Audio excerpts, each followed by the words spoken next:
দর্শক, আসসালামু আলাইকুম। একটা গুরুত্বপূর্ণ খবর।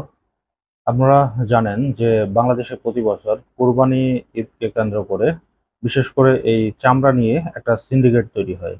এক্ষেত্রে যেই ঘটনাটি ঘটে যে যারা কুরবানি দেয় তারা এই পশুর চামড়াটার দাম, নির্ধারিত দামটা তারা পায় না।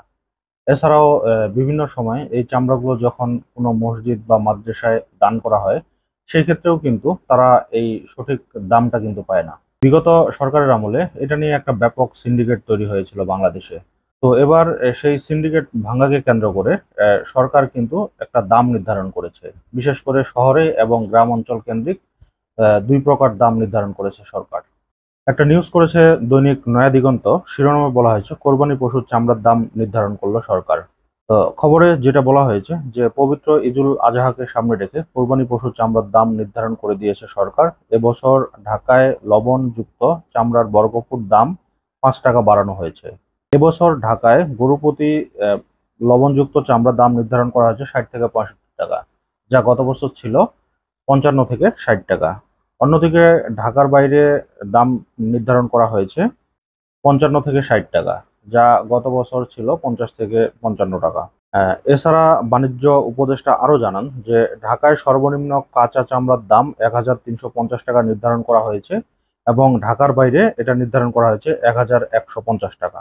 এছাড়া খাসির চামড়া প্রতি বর্গফুট 22 থেকে 27 টাকা, বকরির চামড়া 20 থেকে 22 টাকা নির্ধারণ করা হয়েছে। তবে দেশে কাঁচা চামড়ার চাহিদা না থাকার প্রয়োজনে চামড়া রপ্তানি করা নিয়েও জানিয়েছেন তিনি। তার মানে তিনি যেটা বলছেন যে এই মুহূর্তে বাংলাদেশে কাঁচা চামড়ার সেরকম একটা চাহিদা নেই। তো এই চামড়াগুলো কি হবে? এগুলো কিন্তু বহির্বিশ্বে রপ্তানি করা হবে, যাতে এটা থেকে একটা বৈদেশিক মুদ্রা অর্জন করা যায়। এবং এই কাঁচামাল, এই চামড়া রপ্তানিতে বিগত সময় কিন্তু বেশ কিছু ঝামেলা ছিল এবং বেশ কিছু বিধিনিষেধ ছিল, যেটা এই সরকার ইতিমধ্যে প্রত্যাহার করে নিয়েছেন। তো তিনি আরো বলেন, কাঁচা চামড়া সংরক্ষণকে গুরুত্ব দিয়ে এবছর 30,000 টন লবণ বিনামূল্যে মাদ্রাসা ও এতিমখানায় সরবরাহ করা হবে। 10 দিন পর্যন্ত ঢাকার বাইরে থেকে কোনো চামড়া রাজধানীতে ঢুকতে দেওয়া হবে না। এটা কিন্তু একটা গুরুত্বপূর্ণ কথা, কারণ ঢাকার বাইরে, শুধু ঢাকা না, বাংলাদেশ থেকে, সারা বাংলাদেশ থেকেই কিন্তু চামড়া ঢাকায় আসে। তো এই চামড়াগুলো কিন্তু 10 দিন তাদেরকে নিজস্ব দায়িত্বে রাখতে হবে।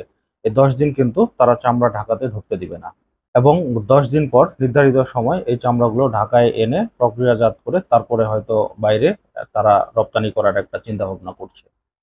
তো এখন দেখার অপেক্ষায় আসলে বিগত সময় যে সিন্ডিকেট গুলো ছিল, এই সরকারের আমলেও সিন্ডিকেট রয়েছে, কিন্তু এই সিন্ডিকেটটা ভেঙে বিশেষ করে যে প্রক্রিয়াগুলো তারা হাতে নিয়েছে এগুলো কতটুকু সম্পন্ন করতে পারে।